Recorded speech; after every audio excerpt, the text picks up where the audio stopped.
As I mentioned, my name is Krista Rottensteiner, and I'm the Chief of Mission for IOM UK and the UN Migration Agency. IOM is a global organization. We work on modern slavery and migration issues in over 100 countries. And we work on all aspects of modern slavery: counter trafficking, prevention, protection, and also prosecution. And in the UK, we have a range of activities. We support victims of trafficking, we help refugees and migrants, and we do this working very closely with civil society, with academia, the private sector, and also government. And a very important element of this work is to improve the knowledge base through research and data, including on modern slavery. And modern slavery, as you know, is a huge issue which is affecting 50 million people worldwide, which we've just seen in the latest statistics coming out. And in the UK, thousands are affected as well. But it's an issue that's not very well understood or well reflected in laws and policies. And this is why this continuous learning is so important. And this is why we wanted to have this event today during the week that we talk about anti-slavery and all our campaigning to try to eradicate it. So bridging the digital gap for adults with lived experience of modern slavery is really important, but it's not without pitfalls. Clearly, the digital world is critically important, and the COVID pandemic has shown this. But it also showed us our limits of how we can support people remotely and the challenges around this. Digital inclusion is critical, but people in vulnerable situations find this very difficult. So it's very important that we look at digital solutions and see how they can be part of a comprehensive approach to survivor care. So I'm really excited about today's event because it covers research, it covers policy and the practical implications. So this is a really critical, holistic way of looking at it. And I'd like to thank our partners, the University of Liverpool and Modern Slavery and Human Rights Policy and Evidence Centre. And today's discussion, as you will see, will be largely informed by ongoing research, which is led by the University of Liverpool in partnership with IOM UK and the Trafficking Awareness Raising Alliance. And that research explores the benefits and the ethical challenges of providing access to technology to people with lived experience of modern slavery. Before we start, a quick remark on terminology. We will be using the terms pretty much interchangeably, even though it has different connotations and different legal meanings. We will talk about people with lived experience of modern slavery. We'll talk about survivors of modern slavery, victims. Sometimes we'll talk about human trafficking. But we're all talking about the same thing, a practice which is absolutely unacceptable that it still exists, and we need to all work together to eradicate. I'd like to introduce our panelists. We have Professor Simeon Yates, who is a professor of digital culture at the University of Liverpool and who will present the research findings so far.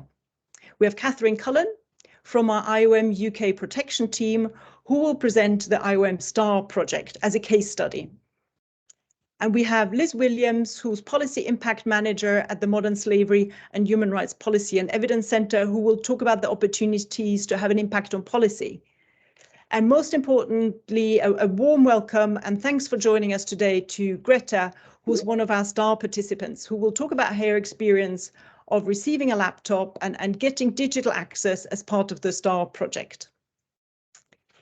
So without further ado, I would like to hand over to our first presenter. If you have any questions, you can put them in the chat during the presentations.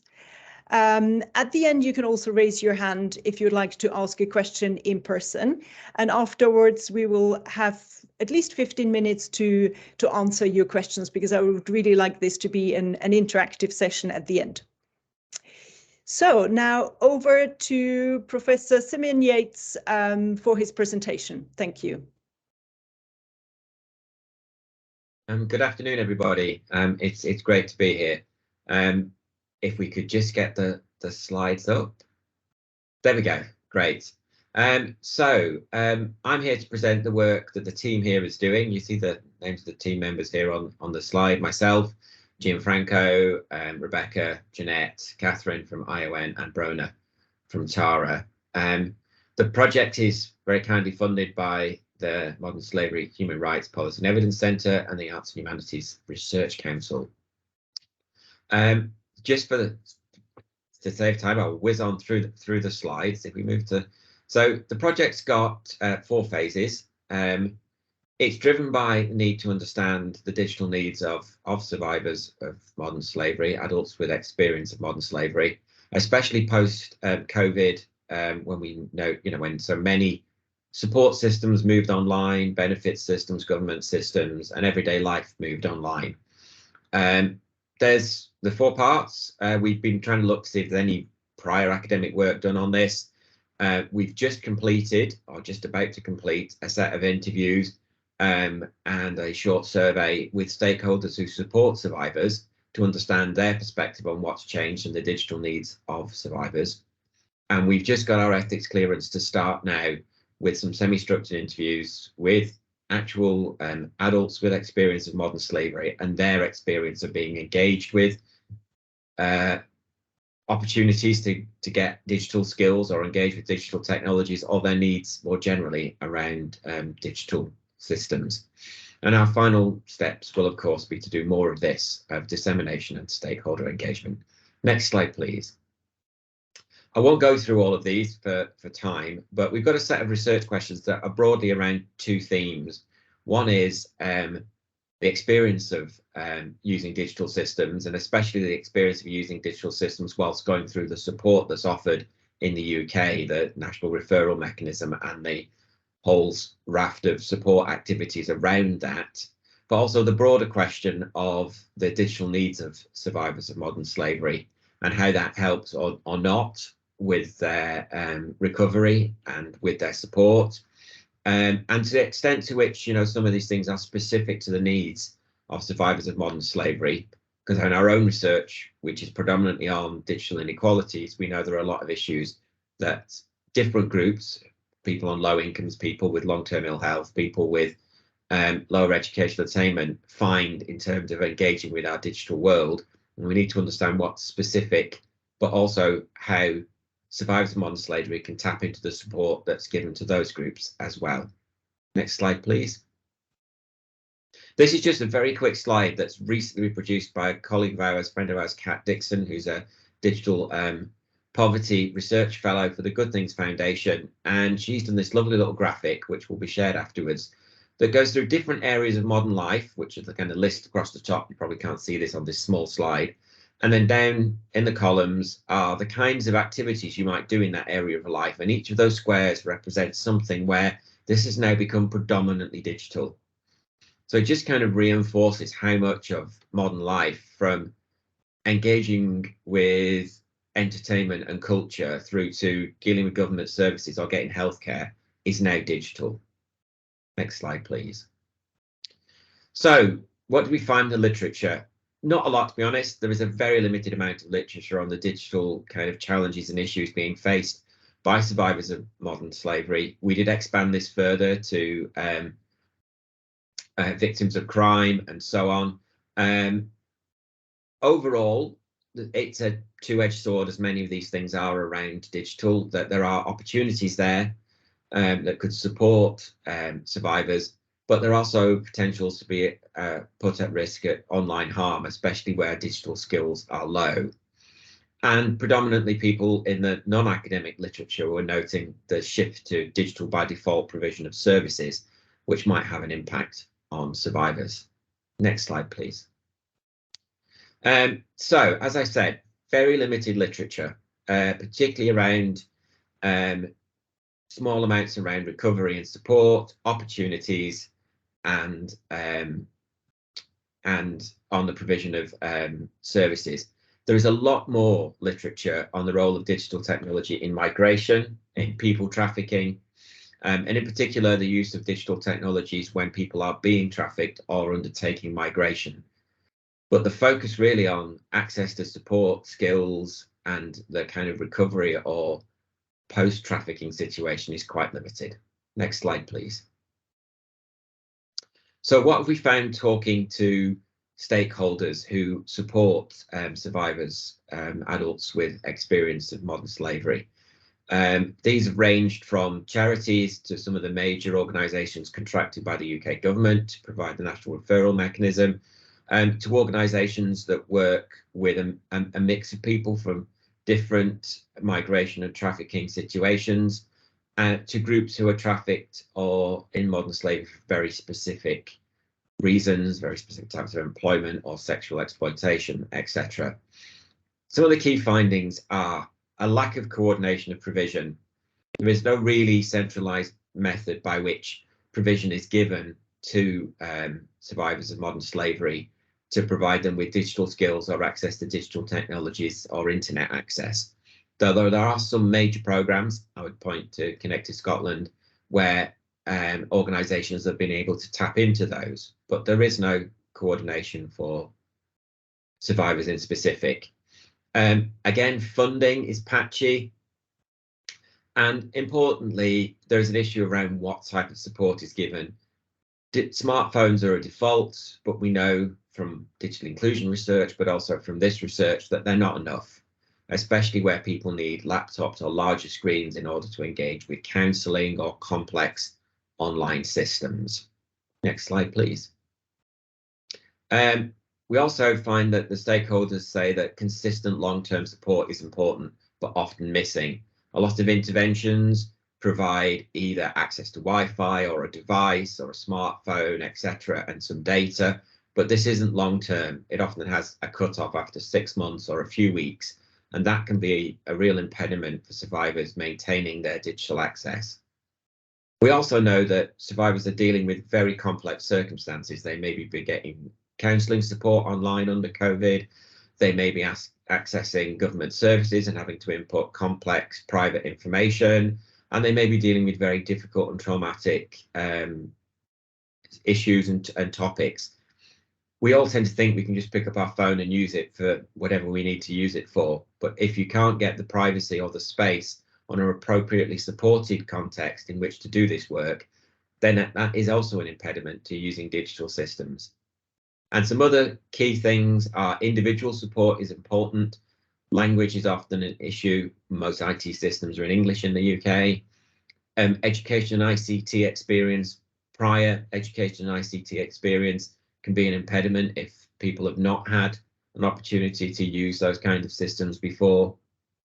And if you're going to offer any kind of digital support, you have to meet people where they are and in the circumstances they are in, and this is just as true in our general digital inclusion research as it is for survivors, but of course they have their own very specific context. Next slide, please.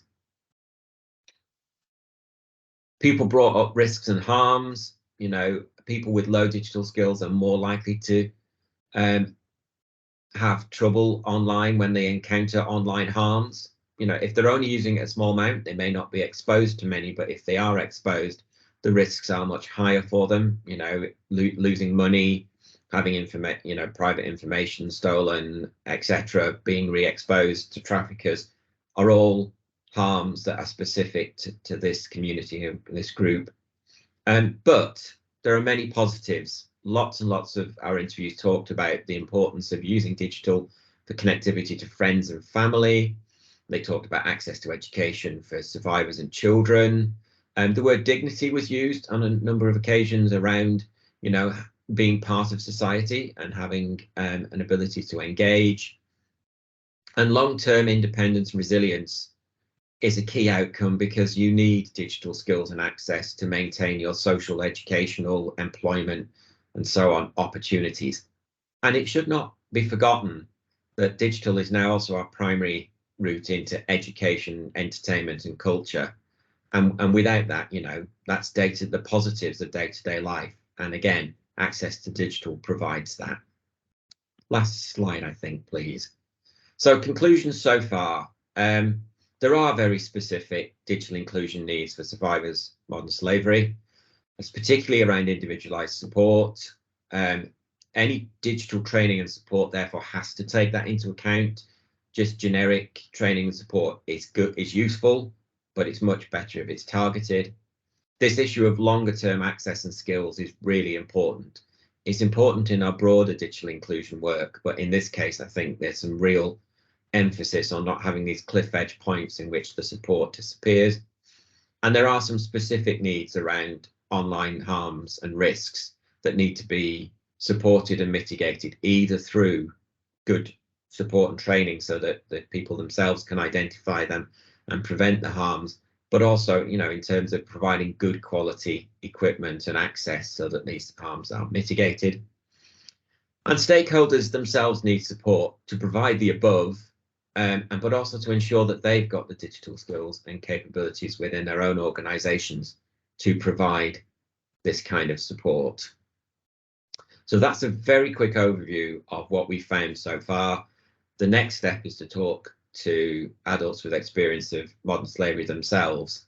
But I think this is where IOM colleagues, Catherine, can jump in and provide some examples. Thank you.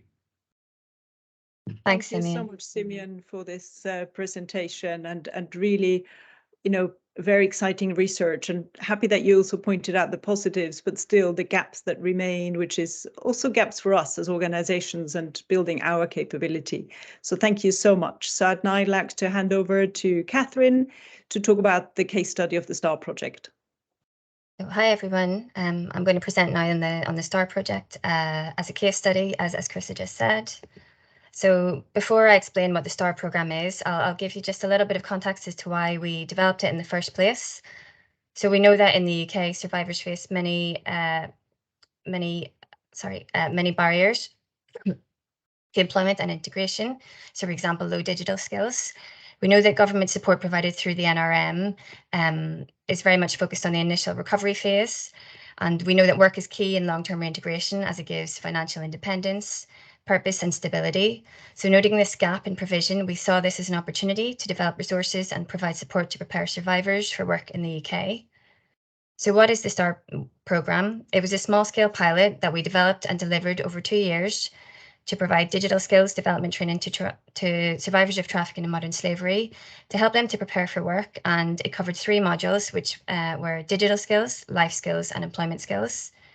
It provided 3 months of training. So we had a weekly session and a weekly group training session and a weekly one-to-one training support session. And we delivered the same program 3 times between November 2020 and September 2021. So we delivered it to 3 different groups, and groups 1 and 2 received the training online due to the COVID restrictions, and the 3rd group received the training both virtually and face-to-face at the IOM office. We provided the participants with ancillary support to help them to participate in the training. So this included loaned laptops, data packages, we covered costs of childcare for those participating in the program, and travel for those coming into the office for the training. So the training targeted confirmed victims of trafficking who also had the right to work in the UK and who were considered ready and able to participate in the program and potentially start work or study after. So we set this criteria to ensure that the people who were being trained were able to put the learning into practice and had the realistic possibility of being able to work in the UK. So as not to raise expectations among people that may never actually get that right. And we worked with their referral partner, Hestia, who referred individuals to the program that met the criteria. And Hestia they provide longer term care to survivors in the UK. So they had the client group that we were targeting. So as I mentioned on the previous slide, the training program was made up of 3 core modules. The digital skills module covered online basics, so using email, the internet, social media, online safety, how to find a job online, as well as using Microsoft Word to create documents, including a CV. So let's have a look at some of the outcomes for our STAR participants. So we supported 18 survivors in the program. Of these, 2 did not complete the program due to challenges with their mental health. Of the 16 who did complete the course, 13 were female and 3 were male. We had a wide variety of nationalities. Among the top were Albania, Nigeria, China, and Afghanistan. The participants came from very different backgrounds, varying education levels, work experience in different sectors. They had a wide range of English language and digital literacy abilities from beginner to advanced. And the chart on the slide shows the outcomes for the participants as of November 2021.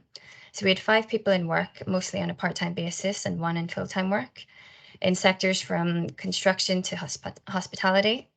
We had 6 people studying, and all of these were studying English. And in addition, 1 was taking maths, and 1 was also doing a vocational training course in bakery.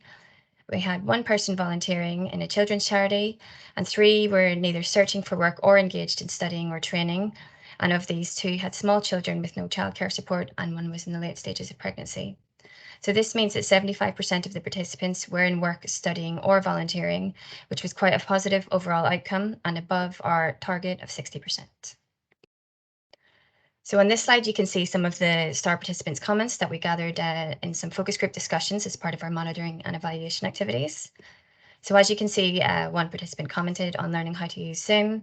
Post-pandemic, we all know how much we've come to rely on Zoom and Teams to stay connected. The others talk about learning how to write documents and emails and use the internet to search for jobs and for online and for mobile banking. So things that we all really need to know to get by in the world today. On this slide, you can see some of the key findings around the skills gained by the participants. So the STAR participants both demonstrated and reported increased confidence in the job search and application process. Job search activities focused around using job search sites such as Indeed and learning how to complete online application forms and using social media platforms to find work. So for example, setting up a profile on LinkedIn. There were strong improvements in using the internet to search for work and training opportunities. Participants also learned how to find useful information to help them on their journey to employment, for example, how to prepare for an interview. And participants reported more limited improvements in their ability to use Microsoft Word. We did spend 3 sessions learning how to use Word, but as we all know, it does take some time to understand all of the different functions of Word. And finally, the STAR participants' feedback highlighted that they would have liked additional support in further developing their digital skills. So now just for some reflections from delivering the STAR programme. So digital skills varied widely, but most were basic when it came to using laptops, and many of the participants had never actually used a laptop before. So as you can imagine, it was delivering training virtually to participants with basic skills was very challenging. It was even more difficult when a participant had low English language abilities. IT terminology is not something that most of the participants were familiar with in English. So we had to use WhatsApp video call function to explain some of the tasks, especially in the early training sessions. A point on devices, which supports what Simeon said earlier on about screen size. Some of the participants initially declined the offer to borrow a laptop and joined the sessions using their phone, but they quickly realized how hard it was to fully participate in a Zoom training session, see the presentation and interact with the participants and the trainers on a small screen. It's also very challenging to use Microsoft Word on a phone. And now a point on data, which also supports one of the key findings from the research that Simeon has mentioned. So after the STAR programme was completed, the devices and the dongles were returned. And as a result, some of the participants told me that they were facing difficulties accessing the training and applying for jobs. And a Programme 3 participant asked me if he could hold on to the laptop and the dongle for a few extra weeks so that he could complete an application for a job and an online job application and interview.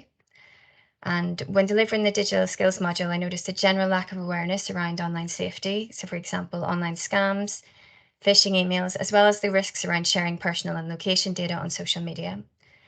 In the training, we explained how to manage privacy settings, and this is really important thinking about survivors, as their traffickers could find them online and contact them via social media. And finally, just a point around space, which Simeon has also mentioned. So in Programmes 1 and 2, we delivered the training entirely online, and for Programme 3, it was a mix of face-to-face and online. And many of our participants had young children that were present for the online training sessions, which really made it quite difficult for everyone to concentrate at times and fully participate in the sessions. And also, anecdotally, one of the participants told me that they were receiving counselling online, but as their young child was present, it was really difficult to fully engage in the counselling. So the space to use digital, it's not always something that we do consider, and there isn't necessarily an easy solution to this, but it is something that we do need to think about. So from a final slide, just some lessons learned and recommendations from delivering the STAR programme. So the provision of ancillary support was an integral part of the STAR programme, and it ensuring that participants were able to take part in the training. Of the 18 participants in the STAR programme, only 3 had access to a laptop prior to the beginning of the programme, and only 1 had a reliable internet connection. So loaning laptops and data packages meant participants could access information and opportunities online and put their new skills into practice in their own time. A lack of digital skills was a significant barrier for STAR participants, not only to take part in the training, but also it limited them more widely in life. So for example, accessing services and paying bills. And a few participants were asking me for support on how to do some of these things online after the training sessions. And from our experience of delivering the STAR programme, we believe that access to a device and data is key, really key for a survivor on their journey to employment and integration in the UK, as is the provision of training on how to use it safely and in a meaningful way. Some of our participants said that they would have liked more sessions on how to use a laptop, as well as more time to practice their new skills. And finally, I'd just like to say that watching our STAR participants progress through the programme and develop their digital skills, I could really see them growing in confidence as they learned how to do things for themselves online, and learning how to create a CV using Word was a highlight for many of our participants. Learning digital skills really empowered them and opened them up to lots of opportunities. Thank you. Thank you so much, Catherine. And you really explained very well the positive impact this project has had. And I think really the need to have further projects and the importance of having longer term support and very tailored to survivors so that they can use their skills in a safe way. So thank you so much. I'd now like to hand over to Liz Williams to talk about the policy impact. Thank you. Thanks, Krista, and thanks for having me. Hi, everyone. So as Simeon mentioned earlier, we in the Modern Slavery, Human Rights Policy and Evidence Centre funded and supported the research that Simeon spoke to. So I'll just give a very brief introduction of who we are. I'll explain our approach to policy impact and offer some reflections on the policy impact potential of this research project. Next slide, please. So we were set up in 2019 with a twofold mission. So really to enhance understanding of modern slavery and to transform the effectiveness of laws and policies designed to address it. And we do this by funding new and high quality and impartial research into modern slavery to fill priority evidence gaps, and also to promote the uptake of evidence in policymaking and lawmaking. Next slide. So we're a consortium of 6 research institutions. We're led by the Bingham Centre for the Rule of Law. And as a policy and evidence centre, we operate quite differently to other funders. So we're much more hands-on, and we use the expertise within our team to support research teams and policy impact, and really to act as a platform to bring research and policy together. Slide, thank you. So how do we build policy impact into our research? So the top box sets out a short-term outcome from our theory of change. So really what we're aiming to achieve is for policymakers, businesses and organisations to know about, access, understand and use evidence in their decision making. So particularly about the design and implementation of laws and policies on modern slavery. At the moment, our focus is very much on laws and policies in the UK. And of course, we recognise that evidence is one of many factors that is taken into account in the development of laws and policies. So others being, for example, political considerations and financial and legal implications. The bottom box here indicates the outputs that we'll produce in order to achieve this outcome. So, as I said, we provide direct support to research teams really throughout the life cycle of research projects through the lens of maximising policy impact, and to support research that is relevant and trustworthy, accessible and timely for those that we're seeking to influence. So I'll explain what I mean by each of these, the activities underpinning them and how they relate to this project in more detail. So to take relevant on the next slide, please. So we want research that we commission to really speak to issues that align with priorities for decision makers. In terms of how we do that, so firstly, we undertook a consultation in 2020 when PEC was first set up. That was really to inform our research priorities, also our principles, our values for conducting research. We also have regular engagement with users of research. So, for example, UK policymakers to really understand their priorities and to try and ensure that our research portfolio reflects what we know can be often a very fast-moving and dynamic policy landscape. We also do our own horizon scanning for influencing opportunities. So, for example, keeping alert to research priorities published by government departments, keeping up to date with relevant parliamentary inquiries. And also we really want to ensure that diverse voices have the opportunity to inform the research that we commission. So we have an open form on our website to submit ideas for research. Then we take ideas, we internally triage them, so we assess them against our own strategic priorities, our values, our resources, and then we take forward those that do meet that criteria and work them up into a call for research, which is how this project was funded. And this research responds to a recommendation that we made in our policy brief looking at the impact of COVID-19. So in that brief, we proposed that government should be assessing both the benefits but also the potential risks of the remote support provision introduced during the pandemic to learn lessons for future commissioning. Also, for modern slavery research to be relevant, we really believe that its design and its selection and uptake has to be informed by people with lived experience to make sure that the reality of modern slavery is reflected in research. And we tested this research call and also with a person with lived experience, and also they sat on the funding panel to award research. We also set expectations for how research teams engage with people with lived experience of modern slavery, and we also require that researchers work in partnership with UK NGOs, and as Simeon described, with several partners on this research project.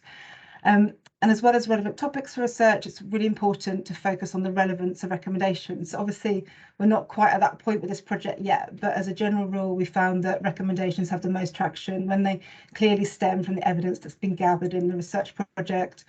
Recommendations are specific and targeted and have given some consideration to the feasibility of implementation.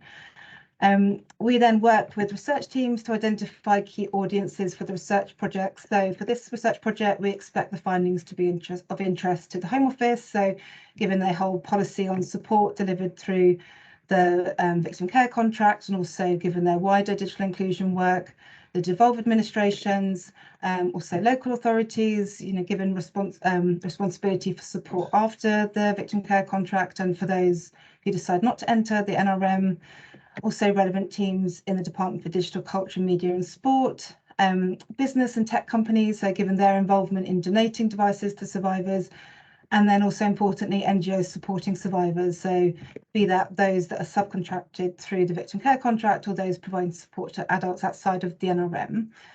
In collaboration with research teams, we co-produce tailored engagement plans, so really thinking about how to plan, how to bring research teams and key audiences together. Next slide, please. So trustworthiness. So we commission research that's high quality and credible. Our values of independence and impartiality and transparency really guide all of our research, and we require all research to be rigorous in terms of design and method, and we review and monitor research quality. In our experience, policymakers are really interested in the strength of evidence and the limitation of methods. And we're really pleased that this research brings together the expertise of academics in digital inclusion with also first-hand experience of those supporting and providing services to survivors. In terms of accessibility, next slide, please. We present our research in a way that's clear and targeted to those that we seek to influence.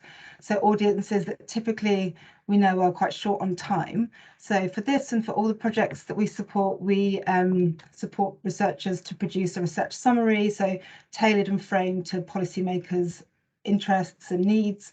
And we also welcome the opportunity to make the projects accessible to wider audiences through events such as these. And then lastly, timeliness. So we really want, next slide, please. We really want the research to be available at the most appropriate times in the development, implementation of policies and laws. So probably this is the most challenging area. There can be often a tension between how quickly decision makers need evidence and the timescales that it takes to conduct high quality evidence and research. So how do we address this? So we map key milestones in the policy landscape, really trying to ensure that research outputs are available to those that we're seeking to influence when they're going to have the most impact. And we also think about external opportunities. So for this research, we have thought about that research might have the potential to inform government strategies on modern slavery. So that sets the strategic direction and approach to responding to modern slavery. Developments to Home Office held statutory guidance on modern slavery. So that sets the policy for support that's delivered through the victim care contract. And also the potential to influence the design and delivery of future modern slavery support contracts in the UK.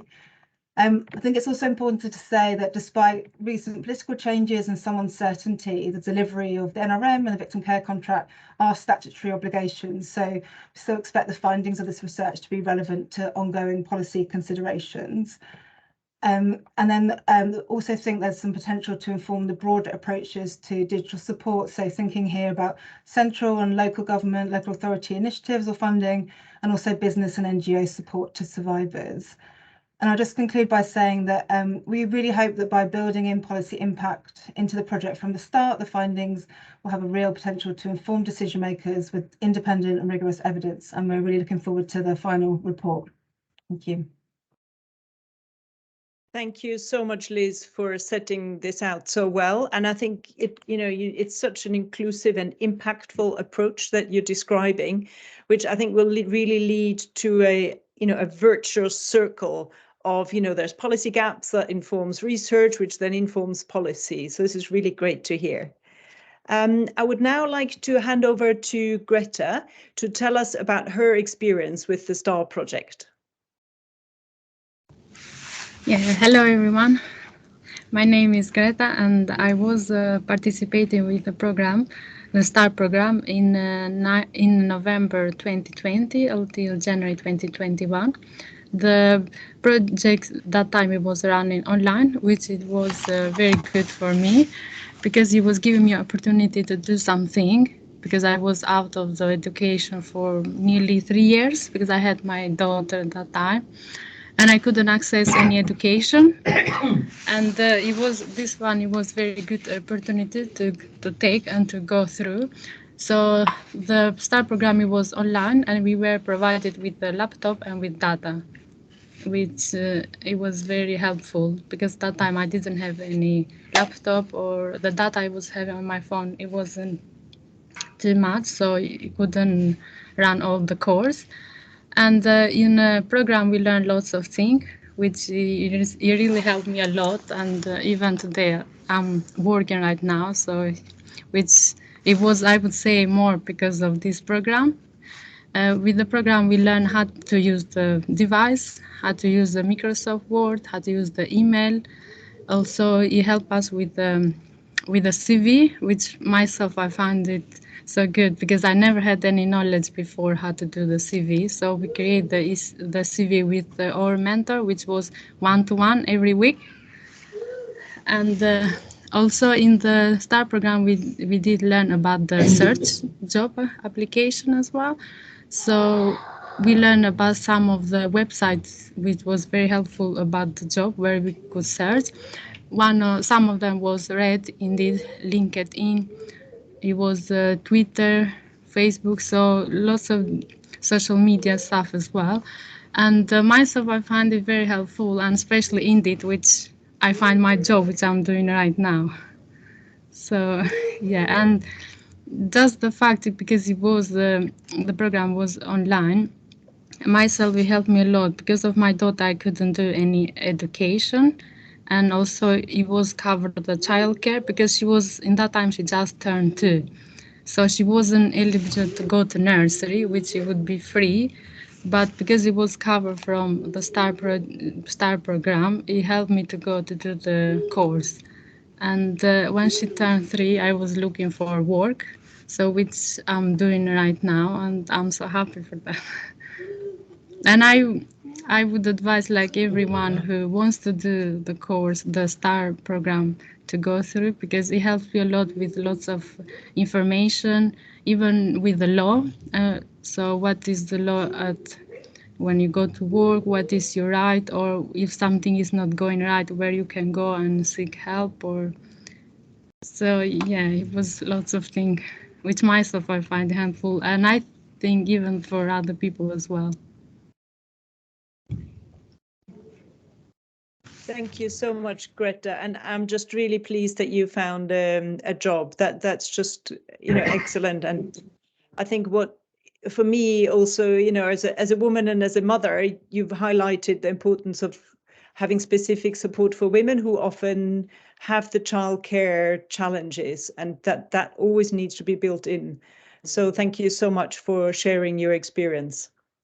Thank you. And if you do any question, I'm happy to take it, because maybe I forgot to cover anything which you would like to know more. So. Okay, great. Thank you so much. I think a few questions have already come in. Yeah. Okay. So there's a question from Jasmine, who's asking if we have any thoughts on bridging the digital gap pre-NRM Who would like to take this? Sounds a bit more of a policy question, or Simeon, would you like to answer? Over to you. Well, I can't really comment on maybe the specifics around, you know, the transition to the NRM, but digital inclusion interventions to support people from a whole variety of different backgrounds, not just adults with experience of modern slavery, have been going for a very long time. And some of the things we pointed out in the research, like the lack of kind of a bit of central coordination, or the short-termness of some of the interventions, I mean, that's not new news, as it were, for those of us working in the digital inclusion space. And governments and policymakers and stakeholders have kind of gone on in waves of interventions and so on. Things like COVID bring it to the fore. You know, historically, there were other periods in time when these kind of issues have been brought to the fore. Sadly, though, you know, been doing this kind of work since the early 2000s. We're still doing it. So, you know, my point would be that there are some things here that are really specific to survivors, to adults with experience of modern slavery, that we need to address from the modern slavery policy perspective, but the ongoing policy challenge of digital inclusion, and also addressing digital inequalities, because once you've got people online, that's not the same. You know, my experience as an academic, you know, with children in education is a house full of devices, because that's what we have. This is not the experience for a much larger proportion of the UK population than you would probably expect from looking at the news. Hence, big programs like Connect to Scotland in Scotland, and the work the Welsh government's doing, and places like Greater Manchester. So I would say that, you know, pre-NRM, these challenges were there as well. I think the thing that seemed to bring this to the fore for the Modern Slavery Policy and Evidence Centre is, you know, under COVID, so many of those core services shifting online, you know, and that's when it shifts from being a background chronic problem to a specific acute one for many people. That was a bit of a waffle. No, I think really, really important reflections there, and it's an ongoing challenge. Liz, did you want to add to that? I guess what I would just add is, just in the context of this particular research project that we commissioned, we were particularly interested in the support that was provided through the NRM. So it's quite interesting, given the kind of the broader context and how we link that to kind of vulnerabilities that exist in you know, in populations in general. So it's really interesting. We're really pleased that Simeon is bringing that perspective in terms of answering and addressing the objectives of the research call.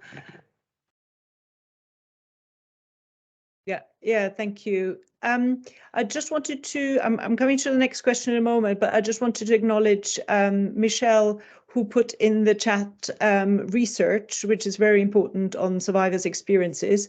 So do please have a look in the chat. That's really helpful. Thank you for sharing that. We have a question from Gemma. Catherine mentioned using WhatsApp video. Do you have other suggestions or examples of good practice? Hi.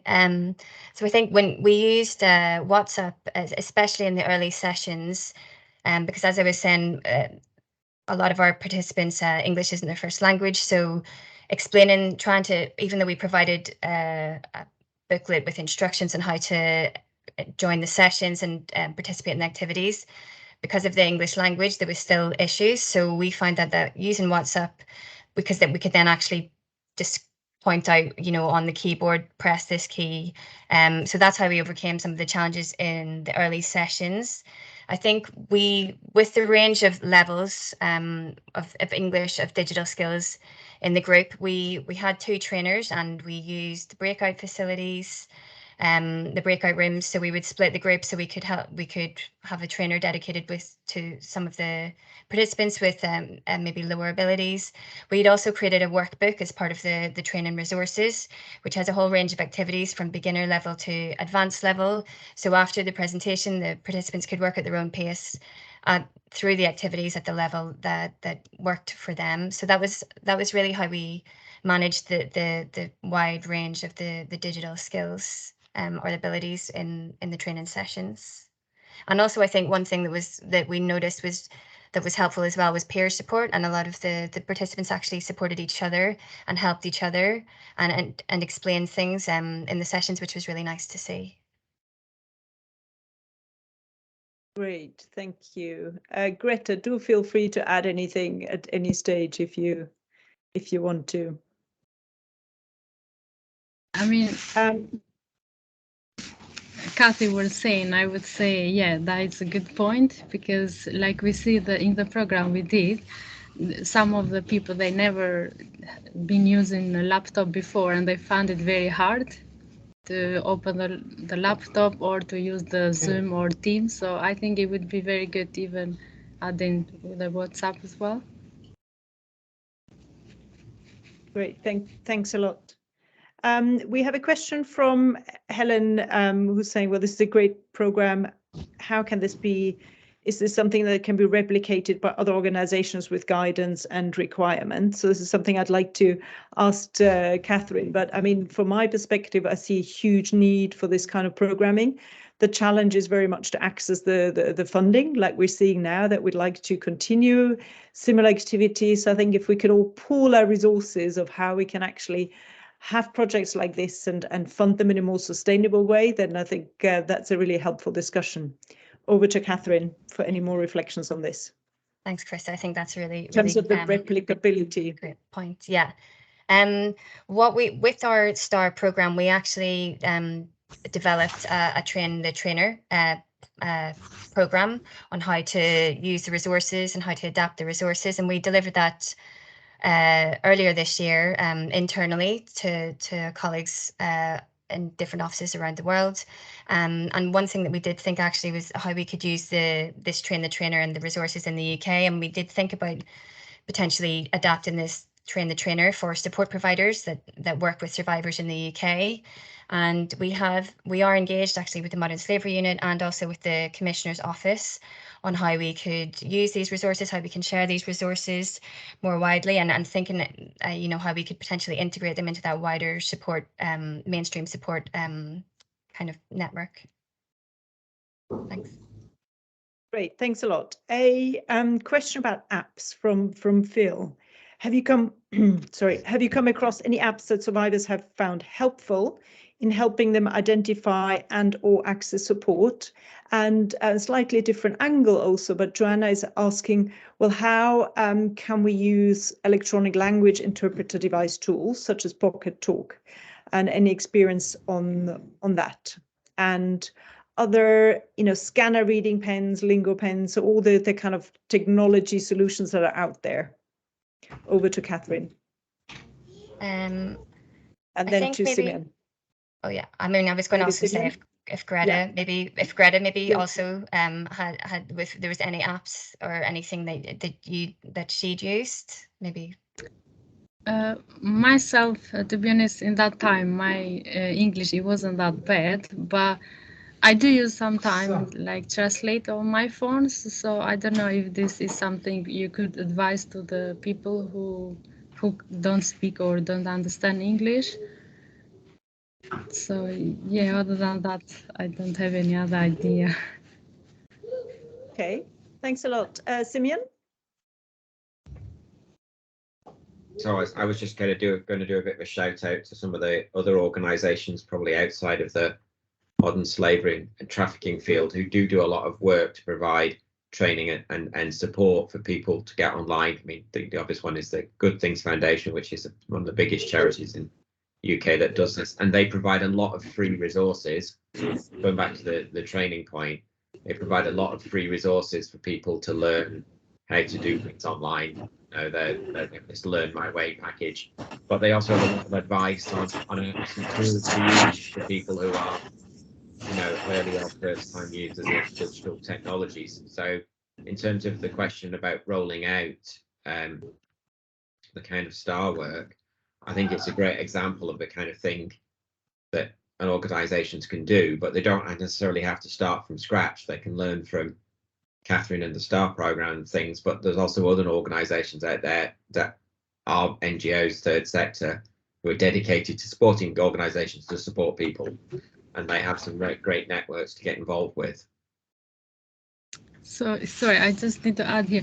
So is the STAR program now, I think you are doing face-to-face compared with the one we did in lockdown, or no?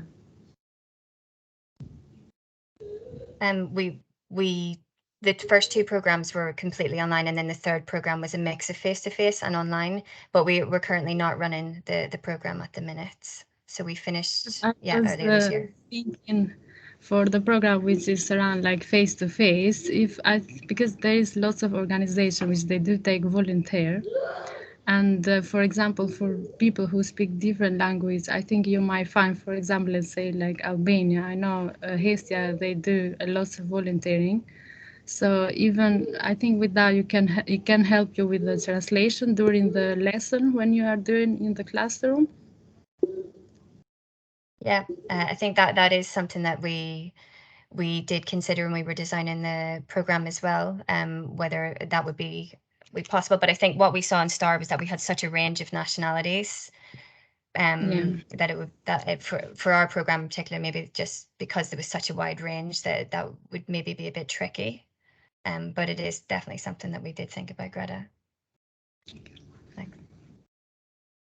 Okay, we will soon need to wrap up. Probably last few questions. Have you identified from Phil, have you identified any leading best practice that could provide an national model for access to skills and provision around digital? Simeon, over to you.